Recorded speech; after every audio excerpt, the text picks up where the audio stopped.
my advice is not to rely on the quote ranges, it's to look at the sold data. Because the only thing that is certain is the fact of what has sold with a price attached to it. Buying off market versus on market, like what are the differences between both? Off market isn't necessarily better, it's just a different method of sale, but it's certainly, there's about a third of the market that's sold off market. So if you're just relying on realestate.com and Domain, you're missing out on about a third of your opportunities.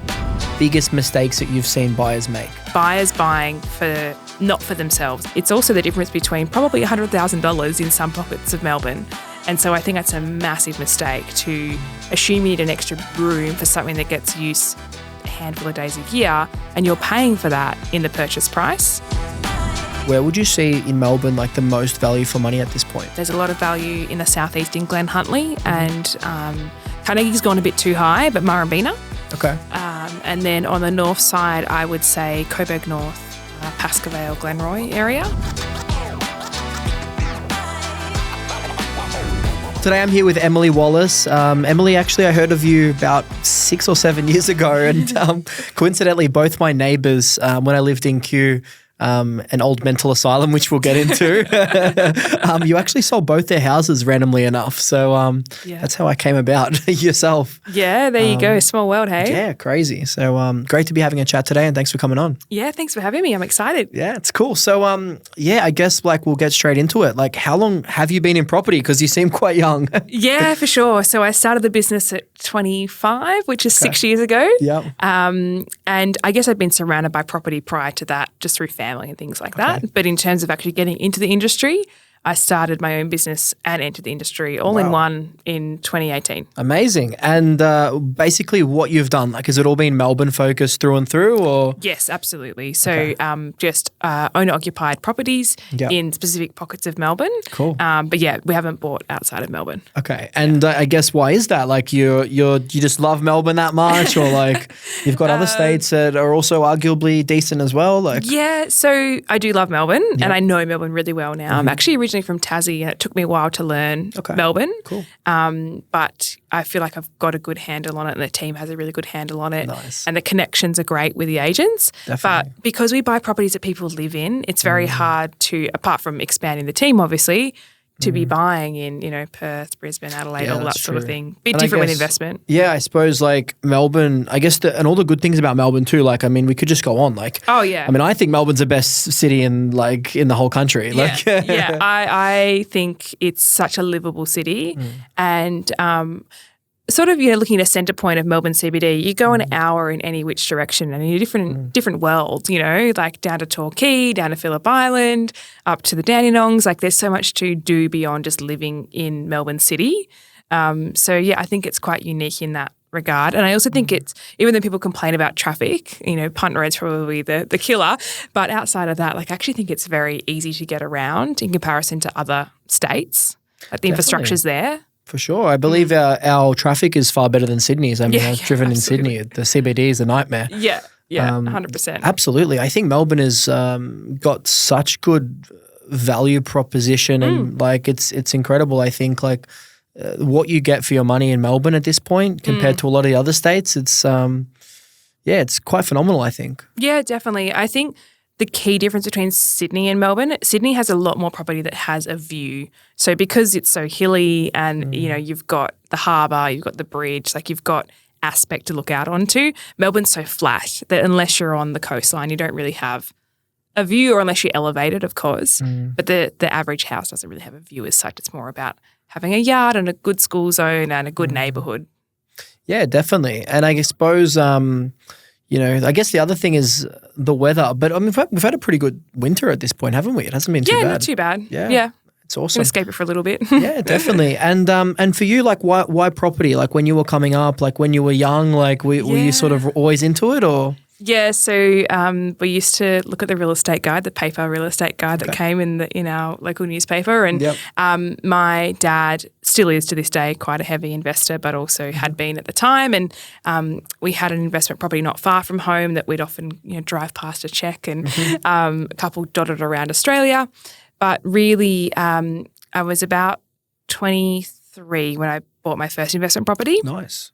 Yeah, and Dad really encouraged that. Like I wouldn't have done it without his sort of being like, "Come on, you got to get in." Yeah. And so I loved the process of actually going through the buying journey. I spent about 3 months researching myself, and disclaimer, would never do it myself again. Like even as an advocate, like I don't know the investment market as well as I know the home buying market. But I think I did an all right job and bought my first place. And I still didn't know what a buyer's advocate was at that point in time. Okay. It wasn't until about a year later I'd heard about it and understood it more and saw that there was no one young, no one really female, and not that I play the female card, I hate that, but like it's a very male-dominated industry, let's be honest. For sure. And then also just like the education background. So my degree is actually in primary school teaching. Okay, cool. And so I love teaching. It's my favourite thing to do. Yeah. And so really coming from that place of helping, regardless of using our services, the content I put out is all about helping. And I think property doesn't have to be hard. People make it this big unattainable thing. Definitely. But you've got to know the right people and the right facts to actually make it possible. And there's a big divide. I'm sure you notice it on TikTok and Instagram about the haters of investors and like landlords are evil. And look, I think there's a bit of a moral compass that needs to be involved in the whole thing. But generally speaking, I think to answer your question about why I got into it, I think property doesn't need to be hard. You just need to be educated correctly. Yeah, definitely. It makes a lot of sense. And I mean, we have such a good market here. And I suppose, look, that was actually something I was going to point on, like investors sort of deemed as these bad guys as well.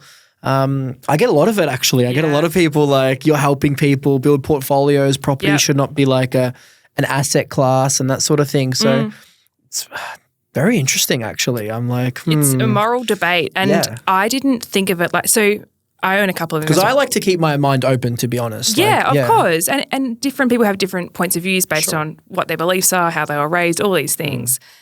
There was one point in time where I thought like success, was that sort of wealth creation and being able to express that, being successful. And so I used to be very proud of all my properties that I had. Yeah. And then they got to a point where I was like, I can't talk about this because or publicly post about it because I thought I was going to get shut down. And not that I really take that on board too heavily because I know where I'm going and what I'm doing and it doesn't really matter what anyone else thinks.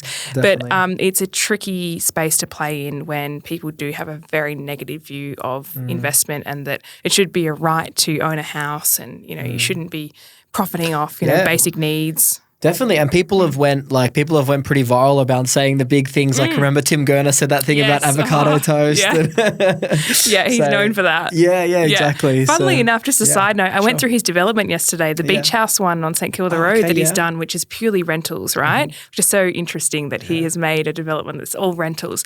Very impressive. The amenity was amazing. And is that the St Haven thing or no? So St Haven is on the ground floor with the there's like a private club that people can join. But then the actual looks amazing, building, by the way. Yeah, doesn't it? Yeah. But it's so interesting. I've been thinking about this for the past 24 hours. It's like really front of mind. The accommodation is amazing. The location is horrendous. Like in my opinion, St Kilda Junction is one of the worst spots to be on. Where do you go for your morning walk? Where's the green space? Like we were chatting, off air before about where we live, a bit further down the road, right? And you've got Albert Park Lake, you've got Faulkner Park, all those sorts of things. But I just thought, wow, to buy a development and to develop there, you really have to make the amenity impressive to compensate for the fact that the location, in my personal opinion, is pretty woeful. Yeah. 100%. And it's all marketing, isn't it? Yeah, it literally, you should have seen everyone, like I went on a tour with a whole group of people. I was like, wow, this is so amazing. I'm like, how often are you going to use those amenities? Because really. Oh, for sure. And you got the body corporates and everything. I mean, in that case, it would be factored into the rents. But of course, and they are high rents for what they are. But yes, it's just interesting that whole, and I'm sure you face it a lot, but accommodation versus location debate. I just think that was a prime example of you have to make the accommodation really good for a bad location, in my opinion. Definitely. And I'm really interested to also get into a bit about perhaps some tips for home buyers and this sort of thing. And also like some of the people that are looking for properties at this point, like they're on realestate.com, they're doing their searches. One of the things that I deal with clients like pretty much every day when I jump on is people are looking at markets. For instance, they're going through realestate.com and they're going, this particular market, they think they can get into a market at this price point, and they think they put in like $550,000 to $580,000 and things are coming up. But when we click on those, a lot of those things are either going to auction, a lot of those things are ballparks. Yes. And a lot of those things are either under offer as well. So, you know, also I think realestate.com can be a bit deceiving, and real estate agents are a bit quote it low, watch it go. What are your thoughts about that? Yeah, I mean, underquoting, obviously they brought in rules to try and prevent it, right? And some agencies, I would say the good agencies take it really seriously, and they want to be accurate with their quoting to the point where they'll even get us through to have a look at it and ask our opinions for price, which is great. That's like, good. I love that. But, you know, first home buyers, classic example, you know, they're at under 600K budget. They're looking at things 5 to 550. I can absolutely afford that. Like I could pay 520 and I'd buy it. And then they see it go to auction and sell for 610. Like that's a classic example. And my advice is not to rely on the quote ranges, it's to look at the sold data, because the only thing that is certain is the fact of what has sold with a price attached to it. The biggest uncertainty is a property with a quote range going to auction. Like no one knows what it's going to sell for until the day. And I think a lot of people are disillusioned by, I could afford that, and then they get really annoyed and frustrated. And agents get a really bad rap, you know, when that happens a lot. But supply and demand equation. If there's plenty of buyers there and they're driving up the price, then you have to compete with that. And so I can see why buyers they come in and out of the market a lot. Some people I speak to have been looking for 2 years on and off, you know, because they went really hard for 3 months, got burnt out by it. Over it. I also think, how long does it take to learn a lesson? Like if you keep getting outbid all the time, maybe change your parameters. Yeah, for sure. Yeah. But the sold data is gospel in my opinion. 2 stories about myself. One of the things I remember was when I bought my apartment in Albert Park, I remember the property came to market. I pretty much found it straight away. Like I was scouring realestate.com like every night. Yeah, I love that. Property came up like 10, I think it came at like 7 o'clock at night. Yeah. 7:30. I was one of those pain in the ass. I started getting on the phone, calling, spoke. I said, send me through the contract to sale. I want to have a look. I'm not sure if I'm interested. Just send it through. Yeah. Blah, blah, blah. I played the game. Anyway, they sent it through. I said, I want to go see it. Like I managed to get them in 2 days later. So I saw it before the Saturday OFI. Oh, awesome. Which was good. By the time the Saturday open for inspection rolled around, I'd already seen it, put an offer in that night. Yep. And then people were coming and people were sort of playing the game. But I'd already sent my original offer in, got feedback, was ready to send another offer in on the Saturday. Yeah. These people are still trying to play it cool. Yeah. And I ended up winning it because I just kept, I sent about 2 or 3, like I sent probably three offers or something. Yeah. Like I just kept persisting because I really wanted it. Yeah. But the thing is, if I let it stay on the market longer, like I'm sure it would have went higher and higher. And then I started playing the game of like, I found other things, like I'm going to have to pull my offer. Like I like it, but I like other things, etc. Yeah. And I managed to secure that. But point being, like whenever I've secured a property that's been like something that, you know, I've really wanted, I've essentially had to like go really hard on that because competition is fierce for that. Oh yeah, that definitely. Kind of blue chip property. I mean, you want to be buying the thing that everybody else wants, right? Like no one wants to buy a property that's been sitting on the market for 80 days and it's a dud and it's got cladding issues and it's, you know, cheaply priced. Like no one wants that. The things that are popular or you know will be popular, like what you found, it is the need for speed. And we always say acting swiftly but not rushing. And there's a balance. You want to make sure you've done due diligence, everything checks out, you know what you're buying, but there is merit to actually being, you know, finger on the pulse. However, the opposite can be true as well. You can see properties priced and you're like, I don't know if it's worth that. You know, it's overcooked, the quote. And you let it play out, you let it run to auction, it passes in, and then the vendor does become realistic and you get a better deal on the back end. Now, that rarely happens, but if it has been priced incorrectly, like it's a good way to go. Definitely. Like see it out. For sure. And your tips for first home buyers, like would they be more so around like buying off market versus on market? Like what are the differences between both? Like yeah, it's a great question. I think regardless of the method of sale, it's about the property that ticks the boxes of the must-have requirements on your list. A lot of buyers fail to actually write down like what must it have and what are my nice-to-haves. You know, they sort of I guess, get a bit confused in what a need and a want is. So that's probably step one, like get your profile, you know, confirmed. Off-market versus on-market. Well, first and foremost, off-market's really hard to get as a general public buyer. Usually you need a buyer's advocate or at least have some really, really good relationships with the agents. But a great example of an off-market recently that probably paints the picture as to why you would buy off-market when something checks out. We had a property in Thornbury, so quite local to here, for $900,000 off-market. Investor selling out of the market, just wanted it gone. That was their price. We gave it to our client. At the time, he wasn't considering it because it was too dated inside. Cool, all good, we'll look for something else. 6 weeks rolls around. It's been on the market for 4 weeks with an auction campaign. And it's something that he now wants to go for. Missed out on other things. We go to auction. The quote was 8 to 880 from memory. It was on the market at the top end of the quote at 880. Past the 900 we could have got it for. Guess what it sold for at auction? Oh, I'm scared. 1.1. Here we go. $1.8 million. Okay, yeah. Now, we didn't buy it at that level. Yeah. We actually went with $1.7 million. Okay, wow. So we had $107K more than what we could have bought it for. And that's the power of off-market. Isn't it? And then people go, well, why would a vendor sell off market if you can get more money at auction, right?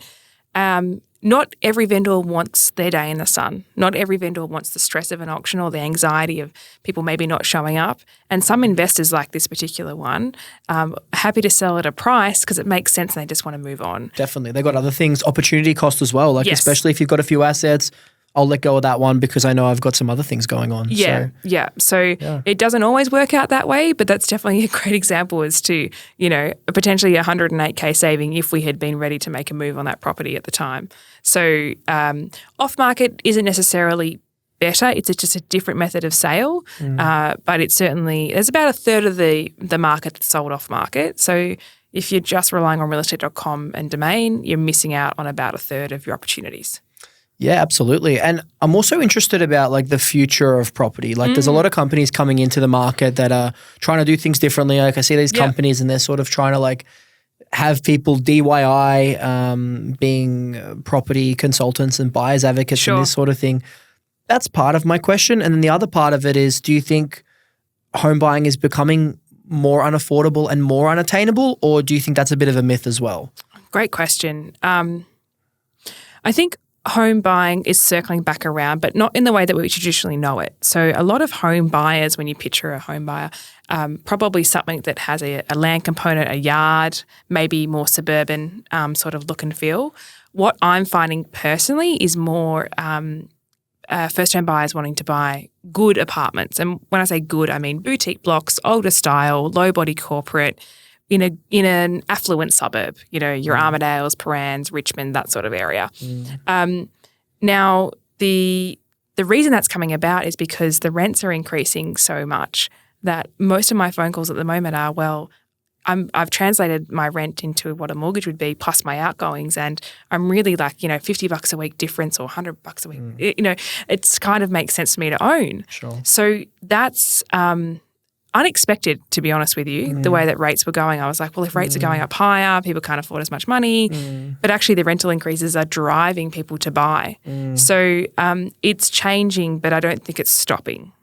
Yeah. Yeah, absolutely. And I think there's a lot of people wanting to get into the market. It's so interesting. Rates are high, but the demand is still there. And I mean, look, there's always a conversation around rent vesting, right? Like you buy for investors and you probably see plenty of these people who are rent vesting. That's also a trend that is on the up, in my opinion. I don't know, you probably know more than I would on that. But I think rent vesting is quite a good strategy for a lot of people. Yeah, definitely. Like rent vesting's a good one. Like if you want to build a portfolio and you're focused on that, it can be a really good thing. For myself, like I was fortunate enough, I lived at home until I was 27, so it helped a lot. And I started paying board at 25 or something. So that was a massive leg up. But even people that can live in like a share house with a bit of cheap rent or something. Yeah, a bit of sacrifice. And then they can get like some sort of stepping stone property where they can use that to perhaps get into something a bit better. Yeah. Because look, I see the argument where like, it's hard for people to get into the market in terms of like, they can't get their ideal property. But for me, like I used a bit of a stepping stone approach. So my first property was like $134,000. It was in Windaree, a bad part of Ballarat region. And then I bought 2 more there for like 160, 170,000. Yep. And I really like used those properties to then like get into Metro Melbourne. Yeah, okay, cool. And that's a great strategy. Yeah, that helped immensely. So like, I was fortunate enough, like the board was only small. Like I was paying like $800 a month or something. Yeah. But it's still not nothing though, right? And it's also what are you willing to sacrifice in the meantime. And a lot of people, and I don't say this is everybody, I'm not blanketing everyone, but there is a cohort of people who will complain they can't save, they can't get into the market. But then you look at their lifestyle and you're like, but where are you cutting back? Yeah. You know? Yeah, and there is an element of sacrifice. Don't get me wrong, there definitely are people who are absolutely doing everything they can and they still can't save because cost of living is too high. They have families, they've got dependents. Like I get it, it can be really difficult. But I do find it interesting when people say I can't save and they've not really tried to save. Such a fine line, isn't it? Like you want to be sympathetic, and then there's those people that have really had a go and they've had a bit of a tough run. Yeah. And then there's those people that, they're entitled, and then, there's that as well. And I mean, every person that's eventually, being able to become something in the sense of building up a portfolio or getting the business going or whatever it may be, I mean, it's come at a massive level of sacrifice. Like, yeah, you can't have it all at once. You can have it all, but not all at once. Yeah, and that's absolutely. the thing. So it's a classic case of, doing it hard in the beginning to be able to, climb that ladder. Definitely. And when you bought your first property at 23, what were some of the things that perhaps you had to sacrifice to get into the market? Yeah, great question. At the time I'd been a year in my first corporate role that I was holding. Before that I'd been in a share house with 6 people. We had one bathroom and the only toilet was in that bathroom. So it was constantly yelling out, who needs the bathroom? Yep. And how much would that have cost in terms of? It was $135 a week in Camberwell. Okay, great. Yeah, cool. Yeah. 6 of you? 6 of us. Okay. I worked multiple jobs through years. I worked from the day I could work. I love working. I loved having my own money and that sort of thing. I wasn't actually a great saver, I'll be honest, to begin with. I really, I could have done a lot better when I was younger. I was a bit more of a spender. But then with a goal of getting into a property, I became way more focused on that. And actually, I was in a role where I could earn more commissions in recruitment. And so I really focused on maximising my earning potential and sort of climbing somewhat of a corporate ladder to sort of get that up so that my serviceability was good, but also my savings was good. I didn't do it really, really hard, but I did work really hard. And so even when I first started that role, I was, doing Monday to Friday, 9 to 5. Then I was babysitting on Friday and Saturday nights, sometimes Sundays. I nannied a lot. I was a nanny to many, many families in Melbourne across a 5 or 6 year period. Nice. And I loved that. And it was cash in hand work. Amazing. And just went straight to my savings. Yeah. Incredible. And one of the things I picked up on as well is you were perhaps not so frugal with your spending. And, after you had that goal and you decided you wanted to get into property, you became a lot more, let's say, disciplined. And then you had that clear vision of what you wanted, and that allowed you to then work harder because it was for something. So exactly, you got to be working towards something, right? If you're not really, if you're saving, what for? What's the motivation to save? I think our goals are so underestimated. For sure. Just write down a goal and work towards it. It doesn't have to be complicated. Just write it down, work out the steps and follow the plan. And it's so simple when you say it, but actually it literally is that simple. People just, I think, overcomplicate things or need the right time to start or, I can't do that or lack self-belief. And I just think it's not that hard if you really just look at the basics. Definitely. And just taking the first step and putting one foot in front of the other. And, many of the successful people that I've interviewed all say similar things. They just say, put one foot in front of the other, start, no matter how, small the step is. These good things that you do will compound, and that's what it's all about. For me, it was $134,000 shitty property in Ballarat, but that was something, Yeah, totally. Yeah. And Ballarat, I imagine the time that you bought versus now, right? It's such a different market there. Ballarat's Absolutely. Crazy. Yeah, it's gone gangbusters. Yeah. So no, it's been really good. Yeah. No, amazing. And then in terms of where you see your career going, do you think you'll always stay in Melbourne, or do you have any intrigue if you were to look at any other state? Is there anything else any other one that you particularly would like? Or? Yeah, interesting. So me personally, I want to be able to travel more, and if that could be with work, that would be awesome. Yeah. But also in terms of the business and buying in other states, I don't really want to grow the core business that big. I would like a tight-knit team, but I would like to help grow the industry and work on best practice and having good BAs across Australia who do work that's in the best interest of the client. And I think you touched on before about the industry and where it's going, and people who say they're buyer's agents, but they're really not. They're like developers selling stuff, and it's all a bit murky.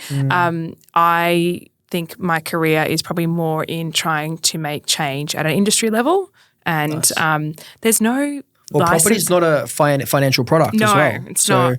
I mean, I got my estate agent's licenses and everything, but you didn't actually need them, to be honest. No, I don't either. Like, honestly, everything I learned in the course, I don't use. And so I actually think there should be a license to be a BA, just to bring in a bit of best practice and also to give the consumer a bit more peace of mind as well. You know, something I've noticed, there's been like a massive amount of BAs entering the market over the last like 18 to 24 months, maybe even 12 months.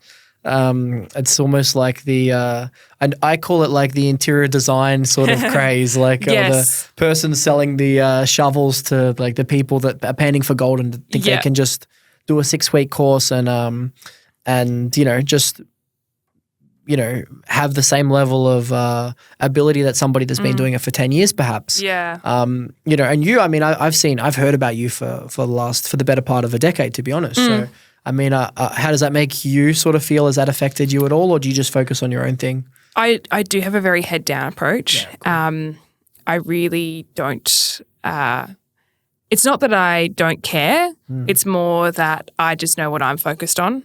And I think my level of care does come into play when I hear of buyers having bad deals done or not having the best property bought for them and no best practice followed. That's where I'm start to like, that's concerning. Because one of the number one reasons I became a buyer's advocate, so I was thinking about getting to sales, right? And actually in the first 6 weeks of working as a BA, I got offered 3 different sales roles by agents who I met up with to build relationships with. They're like, why don't you come to the sales side? And the reason I said no and the reason I continue to say no is a real estate agent is predefined. You just ask anybody on the street, what do you think about real estate agents? Oh, they're the scum of the earth, you know, they're like car salesmen. When you ask about a buyer's advocate, first and foremost, they go, what's that? And second of all, if they do know what it is, they're like, oh yeah, they help you buy the property. Like it's a helping, it's a, you know, it's a good thing.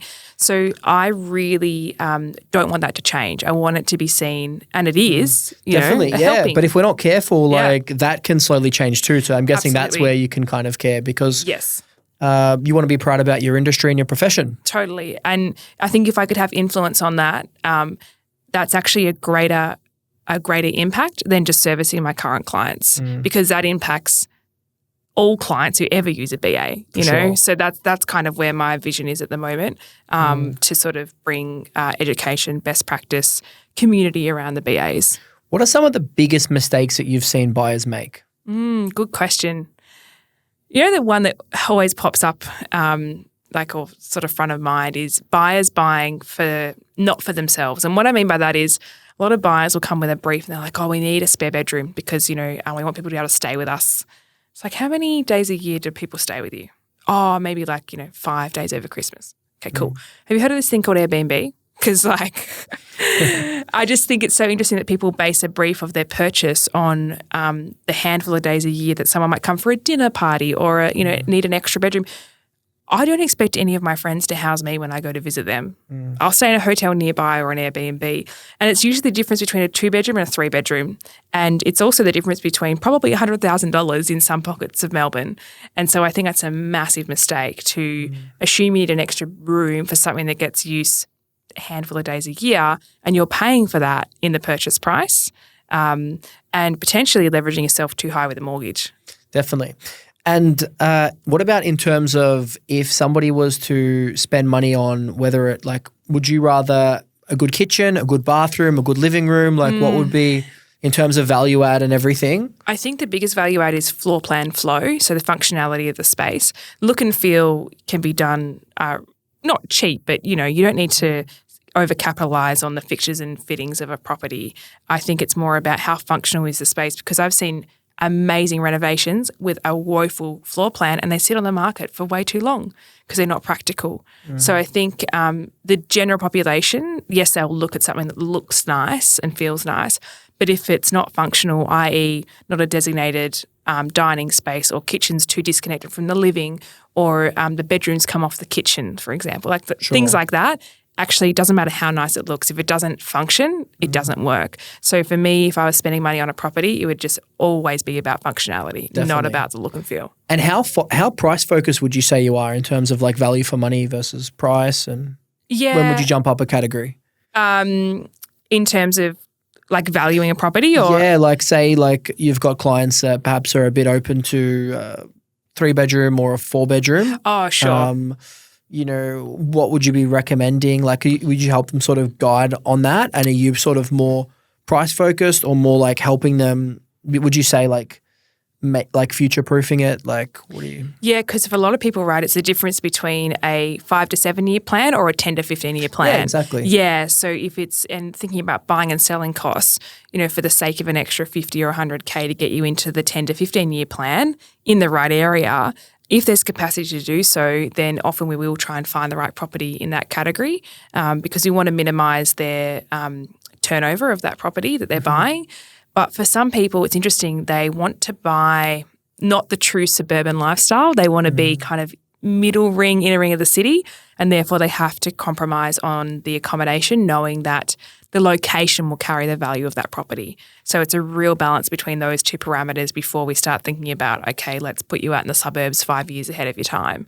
What you say there is very interesting actually, because I remember when I was buying my owner-occupied property, I bought an apartment in the city when I was 21 years old, 22. Yep. And it was like a 2-bedroom property with a horrendous floor plan. Yeah, okay. There was a pillar on bedroom, like in the middle of bedroom number 2. Like it was horrendous, but it was a good price point. So I was a bit too price point focused. Yeah. Now I wanted to live in the city. I was working at a mortgage broker at that point. Yep. Like I wanted to do the suits lifestyle. So I had my little $300,000, you know, 1.5 bedroom property. Yeah. But point being is like I bought that a property emotionally. Yes. Not thinking about the future.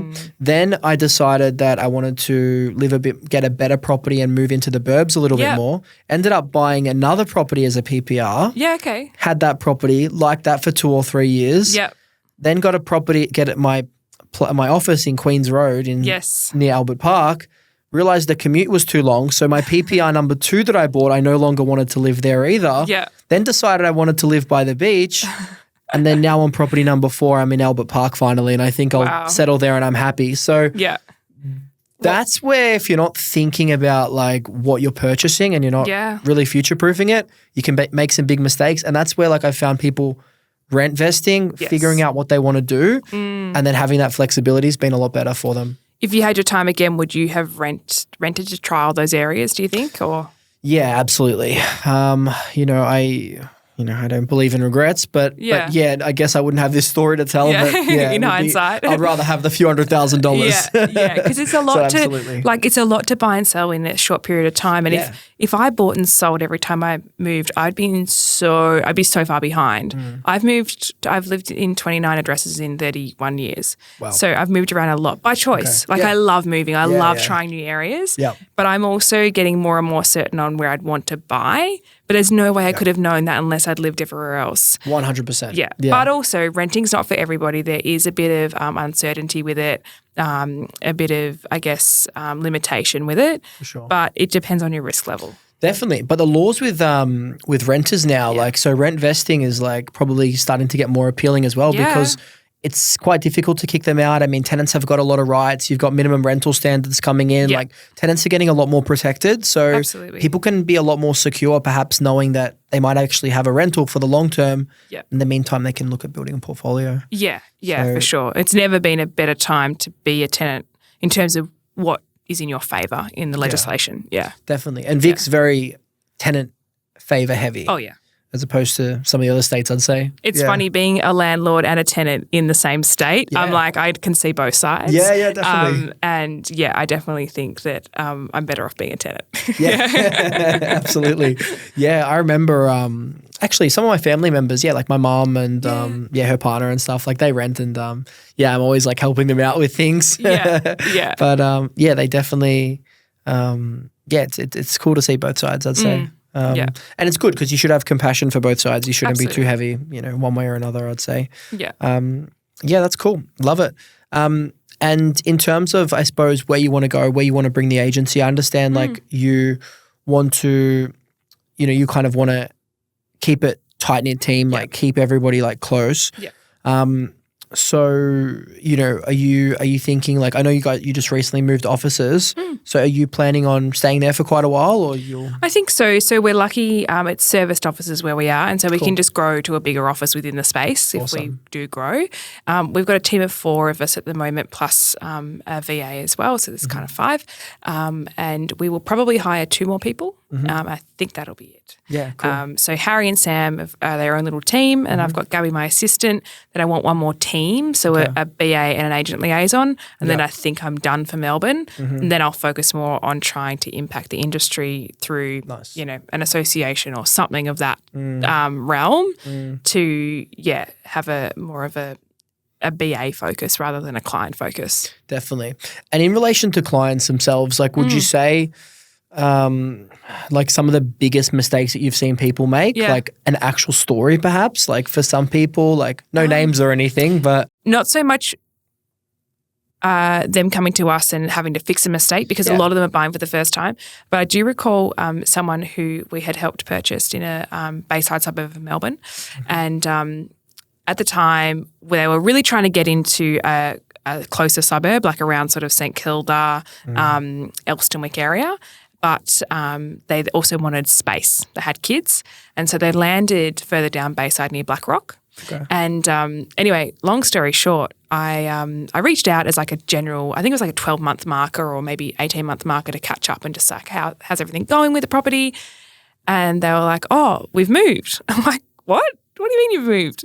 Yeah, we sold, we've moved because we realised we love the house, we hate the area, and we want to move back to where we've actually gone to rent back near where we were before.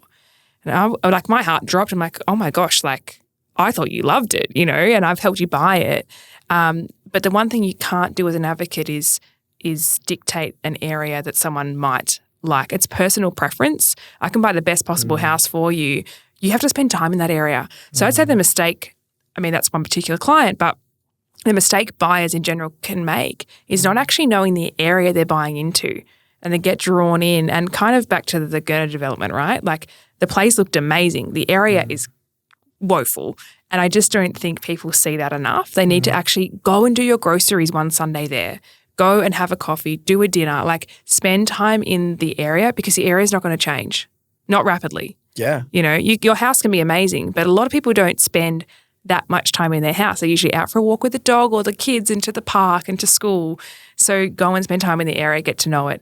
I think that's probably one key mistake that, I can sort of recall was an after mistake, you know, of buying. And I think they did financially, they're lucky they bought before the incline in 2021. Okay. So they actually financially didn't do too badly out of it for such a short. They might have broken even by the time you factor in fees and all that sort of stuff. Sure. But yeah, I think in hindsight, they probably should have spent more time in the area. Yeah, absolutely. Very, very good advice. I luckily nearly made the mistake of, and I didn't. I nearly bought a place to live as well in Dallas, Jacana, Coolaroo, Broadmeadows. I thought, this area is great. It's 17 minutes from the city. Instead of getting an apartment, I could get a house there. And I got to know the area a bit more, and I said, this is about 7 or 8 years ago. And I said, not for me at this point. It's getting there. Yeah, I know. Glenroy's not bad. Yeah. But over the ring road tends to be a bit more hit and miss. Yeah. Oh, it's phenomenal. And then I came back and circled back and I said, hang on, I wouldn't live here, but investment-wise, I was looking at 2 properties there. They were $280,000 about 7 years ago. Wow. 800 square meter blocks. Yeah. Old houses, whatever. But yeah, but they would easily be, what, $700K today, I would have thought? That was a big boo-boo by me. Yeah. That's what happens when you get emotional about investing. Yeah, you know? it's so true. And you know what, to the point where for my further investment properties, I actually outsourced to another BA to go and buy them for me. Yeah. Because I'm like, it just needs to be numbers. It's you so know? different because like your thing is like all about emotion, feel, making sure you're happy and comfortable in the area. Yeah. And then like my thing's all about like numbers, data, stats. Get rid of your emotions. Totally. Like, and I couldn't do that. Opposite. And maybe vice versa, right? Yeah. But I couldn't just do numbers. I just definitely. Yeah, it's not where I get my kicks out of. But you know, I appreciate having invested my time time and money into an advocate who does that side of the fence, that yes, absolutely, there's a place for it. Nice. Yeah. Absolutely. And amazing. What else do I want to talk about here? What would be the most expensive property that you've bought for somebody? Yep. We bought an off-market property in Malvern. It was just over 4 mil. Okay, nice. And it was actually the exclusivity of getting in there was amazing. I made the right phone call at the right time to an agent who wasn't even necessarily selling in the area. He was actually friends with the vendor. And exclusive off-market deal for a client who we thought we would take like 6 months to buy for. And I'm pretty certain I got access to this property in week 3 or 4. Wow. Beautiful home, 4-bedroom, 3-bathroom, pool, in a great street in Malvern. Amazing. Yeah. And your fees on something like that, like is it your fees percentage based or are they fixed or how does that work? Yeah. We're fixed, and funnily enough, we actually don't do large purchases anymore. So we only do under 2 mil. But more like under 1.5, majority of our clients are. And so we have a minimum fee, which is around 15K, and then it's quoted based on the scope of work. So how many properties are transacting of that type in the past 3 months will dictate how much resource we need to put into the profile. Like a 2-bedroom apartment in the inner ring of Melbourne versus a 3-bedroom villa unit further out. Like they're different profile types and different volumes of property. 100%. That makes a lot of sense. And, when you're spending, what, 1 million, 1.5 million, I mean, to spend $15,000, it's... you tier it back to percentage base and it makes a lot of sense, right? Yeah. Absolutely. Yeah. And then with real estate agents, like, are you buying most of your things off market or is it a bit of a combination? Most, or I would say it used to be much higher. It used to be like almost close to 70% off market. Nowadays, it's probably more like a 50-50 split. But the clients who do buy on market will have had off market access. Like the property they want to buy is on market, but they would have seen off market properties in the time of working with us. Yeah. And when somebody's dealing with a real estate agent, say, how would you know that they're perhaps being truthful? Like when it comes to offering, like playing the game, because you've got an experienced real estate agent versus like a first home buyer or something. Like it's like a... To be honest with you, unless it's an auction, you actually don't. Like there's no legislation that states that you need to be able to see someone else's offer, and you could just be going up against yourself. Like that is the reality. You actually could. Who knows? So I think there needs to be a change in that. Like that should be transparent. But in terms of the average person out there trying to place offers and, work out if the agent's cheating them or not, look, I know it sounds probably a bit woo-woo, but like I would go on gut instinct a lot because if you feel like you're being played, you probably are. But then I try and get some evidence to back it up. Okay, this buyer's put an offer. Who's the buyer? What's their situation? Try and get information from the agent and see if it's consistent throughout the campaign. Definitely. But it is a really challenging one. That's good advice. I remember going to auctions very early on in my career. I went down to Rosebud 7 or 8 years ago as well. Capel Sound, actually. Oh, yeah. Nice. And there were properties there, $340,000, $330,000. Yeah. And there was an auction there, and I think it was 8 years ago or something. Yeah. And the agent pointed at a tree, increased the offer, and then continued going. And I was like, what the fuck? Like, that's that's old not school. allowed anymore. It's definitely not allowed. But, you actually, I guess a tip for buyers listening, right? When you are in an auction, you need to, sometimes the agents by accident get caught up in the bidding and they'll call their next bid. So they might say, okay, $1 million here, I'm calling for $1,010,000, $1,010,000, but they'll actually end up making that the bid by accident because they're preempting their next bid. It's happened a few times when I've been bidding. So I always note down the bids as like they actually occur because they're not being cheeky. They actually genuinely have said that number so many times they think that's the current bid and it's not. It's good advice. Yeah. In terms of like areas, like where would you see in Melbourne like the most value for money at this point? I literally just did a video on this. It's a good question. So I think there's a lot of value in the southeast in Glen Huntly and Carnegie's gone a bit too high, but Murrumbeena. Okay. And then on the north side, I would say Coburg North, Pascoe, Glenroy area. And what can people expect for, say, 1.5 or something there? Sure. So Pascoe, Coburg, you're definitely getting like a good house at 1.5. Like something that's on a full-size block. Cool. Are they older properties or older, are they? Yeah, older. So then in terms of like if somebody wants to do it up and like, because they could buy this property, great location, they're happy with it, good value for money, fair price point and everything that you help them buy, but perhaps they're stuck with an older property. Like what are they doing at that point? Like do you have perhaps somebody that can do renovations for them or anything like that? Value add. Yep. So it's interesting. Not a lot of our clients take on projects. They really want move-in ready, but they might do like a facelift. So, flooring, paint, blinds and some fixtures maybe, like an express reno. But generally speaking, like if you're investing good money in a property, it should be to a certain caliber. It's actually very rare, and it might just be my client type, but it's very rare someone goes, I want a value add project. Most people are like, we're time bomb professionals. We don't know how to renovate. We just want to move in. Yeah. So actually to that point, instead of buying the house on land, some of them prefer the duplex style, newer but nicely done townhouses that are architecturally designed, a bit more boutique and are very thoughtfully done. So I'm seeing that as a bit of a trend actually, that people prefer that over an old house that needs a lot of work. That's interesting because from my end as well, like I have a lot of people that come to me and they say, they want to invest, but then they want to live there as well. Do you have the opposite? Do you have like people they want to buy their own home, but they want it to look good on the numbers? Like how do you navigate that? We sometimes have people who want to live in it for 12 months and then make it an investment property. So really it's an investment purchase. Yeah. So how do you go about if somebody goes, Emily, I want to buy this property as my own home, but I want to live in there for 12 months and then invest in it? So I challenge them.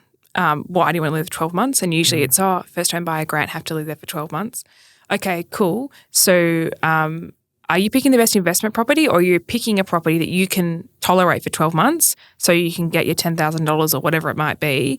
So usually I'll challenge them to rent vest and I won't have them rent vest as in like I wouldn't help them do that because I don't buy investment properties, but I'd refer them somewhere else. Yeah, because I just don't think – I think people are very short-sighted when it comes to saving – money or getting the grants, but actually at the sacrifice of a property that's probably a dud in terms of growth. 100%. Yeah, absolutely. I think you need to make that clear distinction. So like if you're one of those people that are like, I want to buy an investment property, use it, live there for 12 months though, and like use it as a owner occupied property and then rent it out. It's sort of, it's a bit counterintuitive. Yeah, I don't think it's the best plan personally. And I haven't seen it work out overly well. The only time it does work is when someone is planning on living overseas for a period of time and coming back to it. Okay. So it's like it's not actually an investment. It's just I need it to be rentable for 2 or 3 years and then it would come back and it's going to be my home. That's fine, I think. Makes more sense, yeah. But straight out investment, like just buy an investment from the outset. Yeah, absolutely. Don't make it work for 12 months. For sure. We have the same situation happen with us. It's like, do you want to buy your own home or do you want to buy an investment property? Like, be clear. Those two should not intertwine at all. They shouldn't coexist, no. Emotional and like, emotional and statistics. Yeah, in terms literally. Of, yeah.